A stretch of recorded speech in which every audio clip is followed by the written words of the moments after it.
Break के बाद आपका स्वागत है। खबर नवादा से है, जहां हथियारबंद अपराधियों ने व्यवसायी पर गोली बरसाई है। बाल बाल बचे हैं व्यवसायी। आपको बड़ी खबर नवादा से बता रहे हैं, जहां सीसीटीवी में कैद हुई है अपराधियों की करतूत।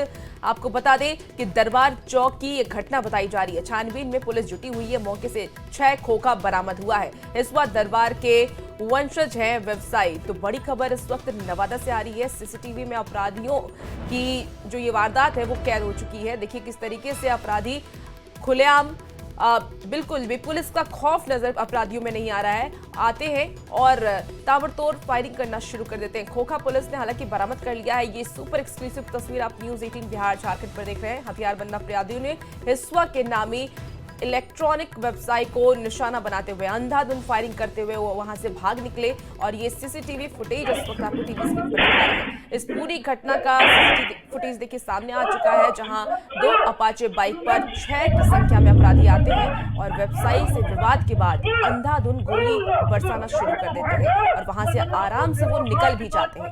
इस गोलीबारी में हिस्वा राज दरबार के वंशज व्यवसायी नीरज प्रकाश लाल और उनके भाई नवीन कुमार बाल बाल बच गए हैं। अपराधियों का सारा करतूत दुकान और आसपास लगे सीसीटीवी कैमरे में कैद हो गया है। हालांकि सभी अपराधियों के सिर में हेलमेट पहने होने की वजह से पहचान में पुलिस को दिक्कत हो रही है। पुलिस दुकान में लगे सीसीटीवी का देखिए हार्ड डिस्क जांच के लिए अपने साथ वो ले गए हैं। तो कुछ जो अपराधी आपको दिख रहे होंगे जिनके सिर पे हेलमेट है, कुछ अपराधी के सिर पे हेलमेट नहीं दिख रहा है।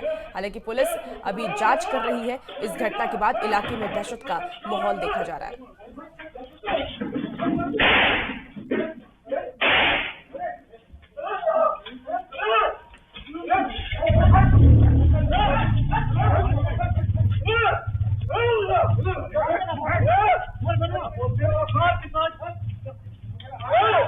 देखिए एक्सक्लूसिव तस्वीर आपको दिखा रहे हैं। इस वक्त की यह तस्वीर है जब इस घटना को अंजाम दिया गया।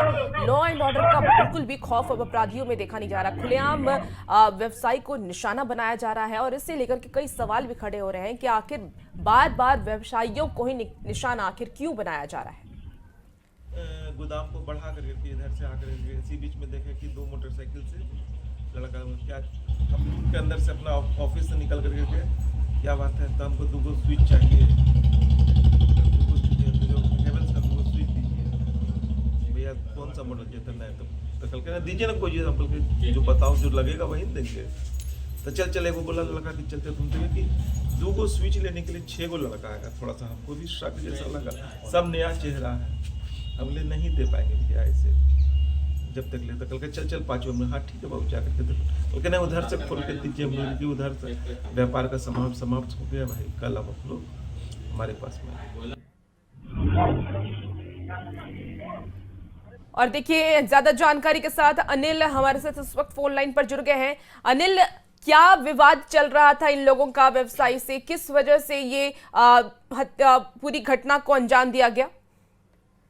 जी देखिए, जो व्यवसायी जो नीरज प्रकाश लाल है, उनका ये कहना है कि अभी तक उन्हें भी इस बात का यकीन नहीं हो रहा है, क्योंकि बरसात उस समय हो रही थी और दुकान को भी वो बंद कर चुके थे। आवासीय परिसर और दुकान एक ही कैंपस में है, तो उन्हें थोड़ा सा अटपटा भी लगा कि इतनी रात को 2 स्विच लेने के लिए 6 की संख्या में व्यक्ति आते हैं। हालांकि जो अपराधी जो उसमें जो आए थे वो सभी हेलमेट पहन रखा था, इसलिए उन्होंने किसी को नहीं पहचाना है। अभी तक इसके सीसीटीवी जो फुटेज है उस आधार पे पुलिस भी जो है जो आगे की कार्रवाई में जुड़ गई है, क्योंकि इस मामले में प्राथमिकी भी दर्ज कर ली गई है। उनका यह स्पष्ट कहना है कि उनकी किसी से ना तो इस हाल फिलहाल के दिनों में किसी से ना तो झगड़ा झंझट हुआ है और ना ही कोई पुरानी रंजिश है। तो उन्हें भी इस बात का थोड़ा सा यकीन कर पाना थोड़ा मुश्किल हो पा रहा है, क्योंकि 6 की संख्या में लोग वहाँ पहुँचते हैं और रात में स्विच की मांग करने के लिए आते हैं। तो अभी वो भी फिलहाल सकते में है और वो सभी एंगल से इस बात की पड़ताल कर रहे हैं कि आखिर कौन हो सकते हैं उनके घर पे चढ़कर हमला करने वाले में। फिलहाल जो पुलिस जो है इस सीसीटीवी फुटेज के आधार पर अपराधियों की शिनाख्त करने में जुट गई है और इस मामले को लेकर प्राथमिकी भी दर्ज कर ली गई है। पुलिस की तरफ से कहा जा रहा है कि हेलमेट पहने हुए अपराधी, लेकिन तस्वीरें जैसा कि देख पा रहे हैं हम सीसीटीवी का फुटेज, उसमें से एक ही अपराधी सिर्फ हेलमेट पहना, बाकी तो सिर्फ बिना हेलमेट के। तो अब आगे की जांच कैसे होगी? देखिए, चूंकि जिस वक्त जब गोलीबारी की जो घटना हुई तो उसमें व्यवसायी जो है वो पूरी तरह से सत्ते में आ गए थे, उन्हें यह विश्वास करना मुश्किल हो पा रहा था। तो वो उसमें भय के एक माहौल में थे और इस कारण उन्होंने कई लोगों को पहचाना नहीं और एक दो हेलमेट जो उनके आवासीय परिसर में भी छूटे हैं। तो उस दौरान उन्होंने किसी को वो पहचाना नहीं है, मगर उन्होंने जो हुलिया जो है वो पुलिस को जरूर बताया है। अनिल, जिस व्यवसायी के ऊपर ये गोलीबारी हुई है, क्या उनको लेकर के सुरक्षा के कुछ इंतजाम प्रशासन की तरफ से किए गए हैं?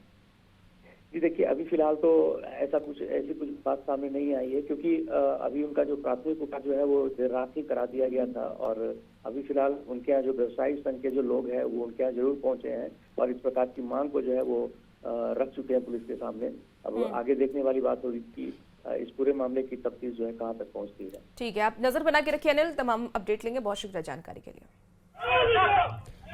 देखिए, ये तस्वीरें आपको दिखा रहे हैं, ये नवादा से ये खबर सामने आई है जहां सीसीटीवी में अपराधियों की जो ये करतूत है वो कैद हो गई। देखिए किस तरीके से ये अपराधी 6 की संख्या में आते हैं और बेखौफ अंदाज में नजर आ रहे हैं। बिल्कुल भी लॉ एंड ऑर्डर का, पुलिस का कोई खौफ नजर नहीं आ रहा है। आते हैं, ताबड़तोड़ गोलीबारी करते हैं और वहां से निकल जाते हैं। हालांकि जो 2 बाइक से ये अपराधी पहुंचे हैं और विवाद किस वजह से हुआ इसको लेकर के भी फिलहाल पुलिस जांच कर रही है, तफ्तीश कर रही है।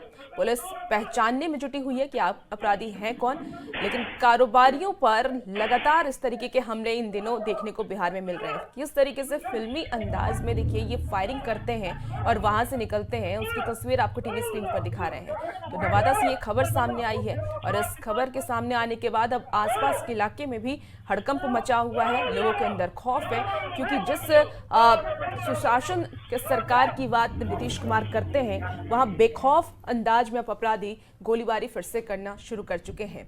और इसे लेकर के देखिए अब तमाम सवाल लॉ एंड ऑर्डर पर भी खड़े होने लगे हैं कि आखिर पुलिस का खौफ अपराधियों में क्यों खत्म होता जा रहा है। लगातार इस तरीके की गोलीबारी की खबरें क्यों सामने आ रही है। अलग अलग जगहों से हम देख रहे हैं इन दिनों लगातार गोलीबारी की खबर सामने आ रही है, खास करके व्यवसायियों को निशाना बनाया जा रहा है।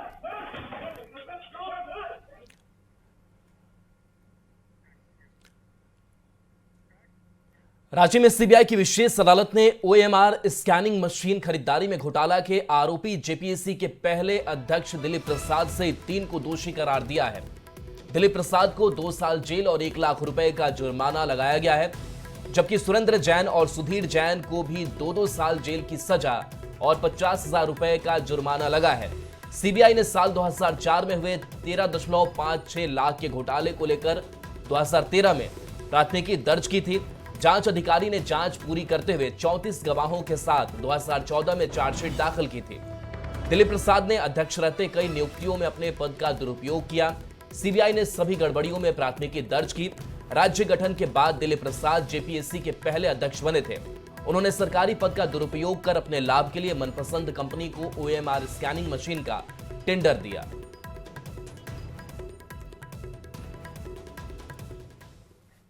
चलिए, इसी बीच बड़ी खबर पटना से आ रही है जहां सेक्स रैकेट का भांडाफोड़ हुआ है। होटल में चल रहा था सेक्स रैकेट का ये धंधा, जिसका भांडाफोड़ हो चुका है। जक्कनपुर और कंकड़बाग इलाके में पुलिस की छापेमारी हुई। 2 होटल मैनेजर इसमें गिरफ्तार किए गए हैं। 6 युवतियों को भी मुक्त कराया गया है। तो बड़ी खबर आपको इस वक्त पटना से बता रहे हैं जहां सेक्स रैकेट का भांडाफोड़ हुआ है। होटल में चल रहा था सेक्स रैकेट और इसे ही लेकर के पुलिस ने बड़ी कार्रवाई की है। पुलिस की छापेमारी में 2 होटल मैनेजर गिरफ्तार किए गए हैं। 6 युवतियों को पुलिस ने वहां से मुक्त कराया।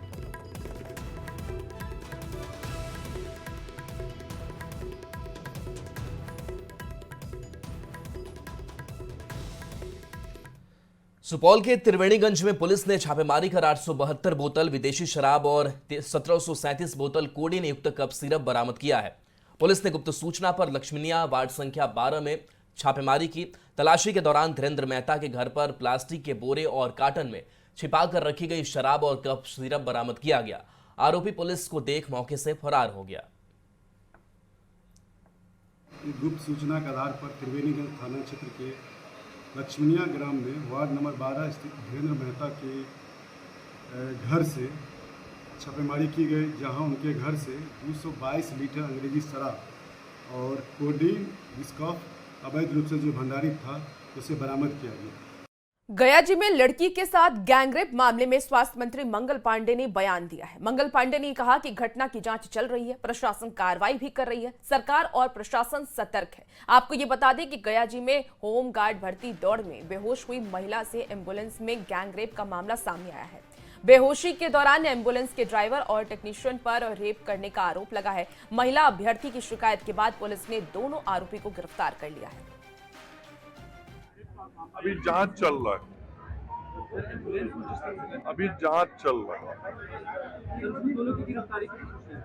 तो सरकार और प्रशासन सतर्क भी है, कार्रवाई भी कर रही है और जांच भी चल रहा है।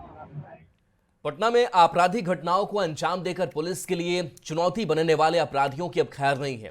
पटना पुलिस की पहल पर बिहार पुलिस मुख्यालय ने पटना में 11 नए इंस्पेक्टर की तैनाती कर दी है। यह सभी इंस्पेक्टर आपराधिक घटनाओं पर अंकुश लगाने के अलावा लॉ एंड ऑर्डर बनाए रखने और कानून व्यवस्था दुरुस्त करने को लेकर एक्शन लेंगे। इस पूरे मामले में और अधिक जानकारी दे रहे हैं न्यूज 18 संवाददाता संजय कुमार। पटना में क्राइम कंट्रोल और विधि व्यवस्था दुरुस्त करने के मकसद से पटना एसएसपी कार्तिकेय शर्मा ने बिहार पुलिस मुख्यालय से पटना में एडिशनल ऑफिसर्स की तैनाती की मांग की है और इस पूरे मामले में बिहार पुलिस मुख्यालय ने संज्ञान लिया है और 11 नए पुलिस इंस्पेक्टर का तबादला पटना में किया गया है और अलग अलग जिलों से पूर्णिया, मुंगेर, खगड़िया, मुजफ्फरपुर, नालंदा, बेतिया, रोहतास, पूर्णिया और भागलपुर से अलग अलग जो इंस्पेक्टर हैं उनका ट्रांसफ़र पटना किया गया है और ये एडिशनल ऑफिसर होंगे जो पटना में फ़िलहाल तैनाती है। उसके अलावा ये 11 पुलिस इंस्पेक्टर नए होंगे जिनकी तैनाती पटना में की गई है लॉ एंड ऑर्डर को मेंटेन करने और क्राइम कंट्रोल के मकसद से। इसमें जितेंद्र राणा, प्रमोद कुमार, रंजीत कुमार, पल्लव कुमार, जन्मजय राय, अफसर हुसैन, अखिलेश कुमार मिश्रा, अमित कुमार, संजीव कुमार, रविंद्र कुमार और अतुलेश कुमार सिंह के नाम है। दरअसल बिहार पुलिस मुख्यालय ने इस पूरे मामले में जो पत्र पटना एसएसपी की तरफ से बिहार पुलिस मुख्यालय को भेजा था उसको डीजीपी विनय कुमार के पास भेजा गया और उनकी सहमति लेने के बाद कार्मिक एवं कल्याण प्रभाग ने इस पूरे मामले को लेकर आदेश जारी कर दिया है। यानी पटना में अब नए ऑफिसर जो है वो क्राइम कंट्रोल और लॉ एंड ऑर्डर को मेंटेन करने के लिए अपना योगदान देंगे। एक बड़ी पहल पटना पुलिस की तरफ से की गई है जिस पर बिहार पुलिस मुख्यालय ने अपनी मुहर लगाई है और नए अफसरों की पटना में तैनाती कर दी है। संजय कुमार, न्यूज़ 18 पटना। भागलपुर में पुलिस पशु तस्करी के खिलाफ लगातार कार्रवाई कर रही है। गुप्त सूचना के आधार पर लोदीपुर थाना पुलिस ने ट्रक से सैकड़ों मवेशी को बरामद किया है। झारखंड से ट्रक में लाद करके मवेशी को लाया जा रहा था। पुलिस ने कई पशु तस्करों को भी गिरफ्तार कर लिया है। पुलिस लगातार तस्करों से पूछताछ कर रही है।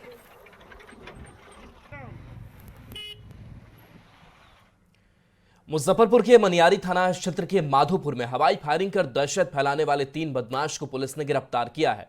सभी अपराधी दहशत फैलाकर व्यवसायियों से रंगदारी वसूलने के लिए फायरिंग कर रहे थे, जिसका सीसीटीवी फुटेज भी वायरल हो रहा था। पुलिस ने इनके पास से एक पिस्टल, कारतूस और एक बाइक भी बरामद की है। गिरफ्तार आरोपी अनुव्रत रवि उर्फ विक्कू कुमार के खिलाफ विभिन्न थानों में 10 से अधिक आपराधिक मामले दर्ज हैं। एक टीम छापेमारी की गई जिसमें सबसे पहले अनुव्रत कुमार को उर्फ विक्कू को गिरफ्तार किया गया।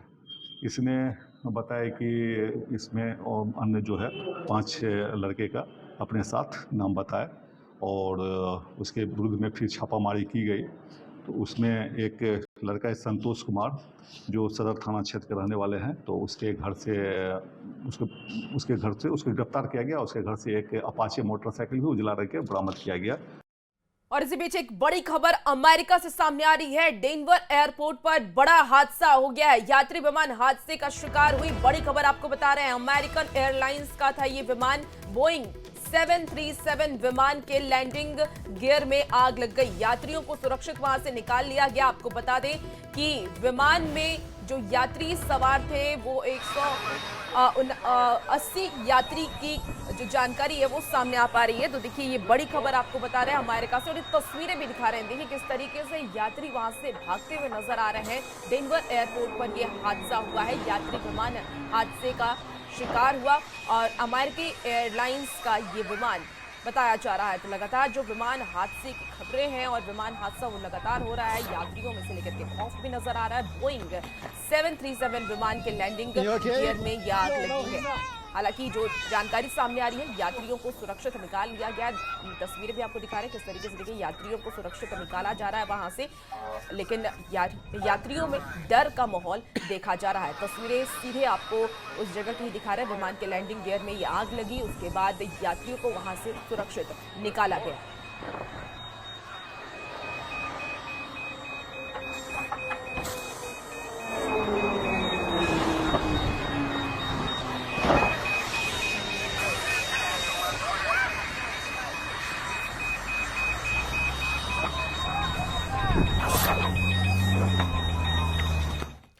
खबर पटना से है, जहां बालू कारोबारी रमाकांत यादव हत्याकांड मामले के आरोपी मंटू कुमार ने सिविल कोर्ट में सरेंडर किया है। आरोपी मंटू आर्म्स एक्ट मामले में भी फरार चल रहा था। पश्चिम पटना सिटी के एसपी भानु प्रताप सिंह ने कहा कि आरोपी मंटू कुमार ने पुलिस की बढ़ती दबिश के चलते पटना सिविल कोर्ट में सरेंडर किया है। अब पुलिस उसे रिमांड पर लेकर पूछताछ करेगी। रानी तालाब थाना क्षेत्र के अंतर्गत 2 कांड संख्या 280/25 और 277/25 दर्ज की गई थी। इनमें जो वांछित अभियुक्त था मंटू, उसके द्वारा माननीय न्यायालय में आत्मसमर्पण कर दिया गया है। और उल्लेखनीय है कि जो कांड संख्या 277/25 थी, उसमें एक व्यक्ति रमाकांत यादव की गोली मारकर हत्या की गई थी। उस केस में भी मंटू अपराधीक अभियुक्त था। और बिहार के किशनगंज और मोतिहारी में शिक्षक को अनोखी विदाई दी गई है। किशनगंज में एक शिक्षिका की विदाई समारोह में पूरा गांव शामिल हो गया। प्राथमिक विद्यालय सुघागी की शिक्षिका कुमारी निधि के हेड टीचर बनने के बाद जब विदाई की बारी आई तो महिलाएं खोइछा भरकर बेटी की विदाई जैसी परंपरा निभाई। वहीं स्कूल की छात्राएं अपनी शिक्षिका को गले लगा करके फूट फूट कर रोती रही। तो आपको बता दें कि मोतिहारी के राजकीय मध्य विद्यालय पनटोका में एक ऐसी ही तस्वीर देखने को मिली, जहां शिक्षक की विदाई पर छात्र फूट फूट कर रोने लगे। ये 2 अलग अलग तस्वीरें आपको दिखा रहे हैं, जहां देखिए जो बच्चों का प्यार है शिक्षक के प्रति वो कितना गहरा दिख रहा है। किशनगंज शिक्षिका की विदाई पर छात्र फूट फूट कर रो रही हैं। वहीं दूसरी तस्वीर भी आपको दिखा रहे हैं मोतिहारी की, जहां शिक्षक की विदाई पर जो छात्राएं हैं वो फूट फूट कर रो रही हैं।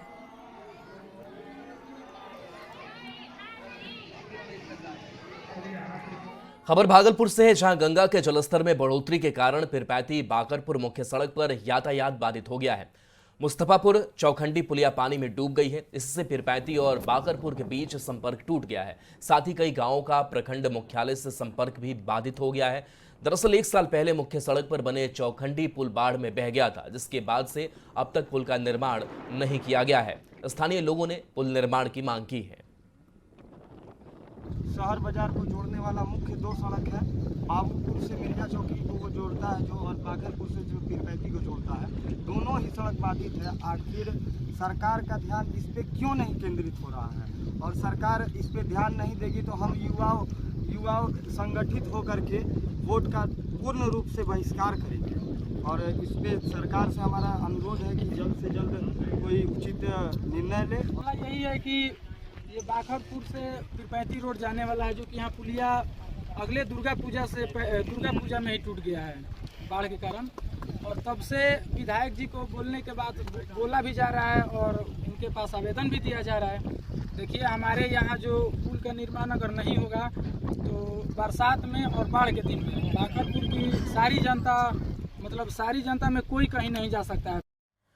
पटना नगर निगम ने इस बार स्वच्छता सर्वेक्षण में 3 स्टार की रैंकिंग हासिल की है और इसके बाद से निगम ने अगले स्वच्छता सर्वेक्षण की तैयारी भी शुरू कर दी है। इस बार निगम ने स्वच्छता सर्वेक्षण 2025 में 5 स्टार की रैंक हासिल करने के लिए गंगा किनारे स्थित घाटों को विशेष फोकस उस पर किया है। नगर निगम ने गंगा स्वच्छता पर काम करने वाली संस्था बीइंग हेल्पर की शुभम कुमार को नमामि गंगे का ब्रांड एम्बेसडर भी बनाया। आपको बता दें कि नगर आयुक्त अनिमेश ने शुभम को नमामि गंगे का ब्रांड एम्बेसडर बनाया और वो सर्टिफिकेट भी वो देते हुए नजर आ रहे हैं। आपको बताएं कि पटना नगर निगम के द्वारा पहल नो प्लास्टिक फैंटेस्टिक लॉन्च किया गया है।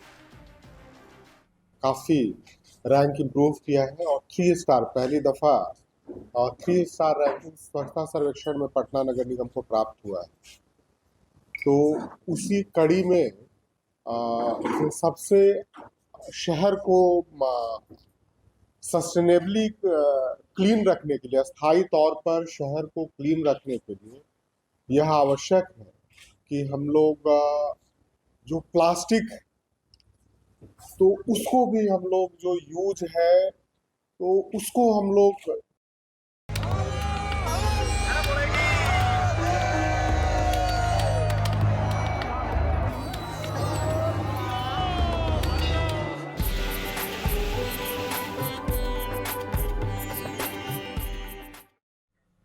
सावन की तीसरी सोमवारी पर मुजफ्फरपुर के बाबा गरीबनाथ मंदिर में जलाभिषेक को लेकर भारी संख्या में श्रद्धालु पहुंचेंगे। दूसरी सोमवारी पर हुए विवाद के बाद अब किसी भी हालत में किसी को वीआईपी एंट्री नहीं मिलेगी। दरअसल दूसरी सोमवारी के दिन मंदिर परिसर में सेवा दल और पुलिस के बीच हुई झड़प के बाद प्रशासन अलर्ट है। श्रद्धालु मंदिर में रविवार से सोमवार तक अर्घा के माध्यम से जलाभिषेक कर सकेंगे। तो देखिए, तीसरी सोमवारी पर श्रद्धालु उमड़ेंगे और जो दूसरी सोमवारी पर विवाद हुआ था, खास करके वीआईपी एंट्री को लेकर के, जलाभिषेक को लेकर के, वो विवाद अब खत्म कर दिया गया है और जिस तरीके से आम श्रद्धालु जलाभिषेक करेंगे, ठीक वैसे ही बाकियों के लिए भी व्यवस्था होगी। सोमवारी से इस बार काफ़ी ज़्यादा भीड़ रहने का अनुमान है। जैसा हम लोग पता किए हैं कि पहलेजा घाट से बड़ी संख्या में श्रद्धालु यहाँ पे जल चढ़ाने के लिए आ रहे हैं, तो हम लोगों ने तैयारी पूरी तरह से की है। सभी महत्वपूर्ण जगहों पे डिप्टेशन किया गया है और ठहरने की व्यवस्था की गई। तो वीआईपी कल्चर है ही नहीं, वीआईपी का कोई अलग से दर्शन करने का कोई कॉन्सेप्ट नहीं है। यहाँ जो भी श्रद्धालु आएंगे वो नॉर्मल संडे को रात से और मंडे को वो अर्घा में जल डालते हैं। चलिए, मौसम का अपडेट अब जान लेते हैं। कैसा रहेगा आज आपके शहर का मौसम? मौसम विज्ञान केंद्र पटना का पूर्वानुमान है अगले 24 घंटे के दौरान राज्य के 19 जिलों में ठनका और बारिश की संभावना जताई गई है। किन किन जिलों में ये अलर्ट जारी किया गया वो भी जान लेते हैं। सुपौल, अररिया, किशनगंज में भारी बारिश की चेतावनी मौसम विभाग की तरफ से जारी की गई है। बड़ी खबर आपको बता रहे हैं मौसम से जुड़ी हुई, जहां मौसम विज्ञान केंद्र ने अलर्ट जारी किया है। पटना का पूर्वानुमान अगले 24 घंटे के लिए मौसम विभाग की तरफ से जताया गया है। आपको बता दें कि 19 जिलों में ठनका और बारिश की संभावना मौसम विभाग की तरफ से जताई गई है। सुपौल, अररिया, किशनगंज में भारी बारिश को लेकर के चेतावनी जारी की गई।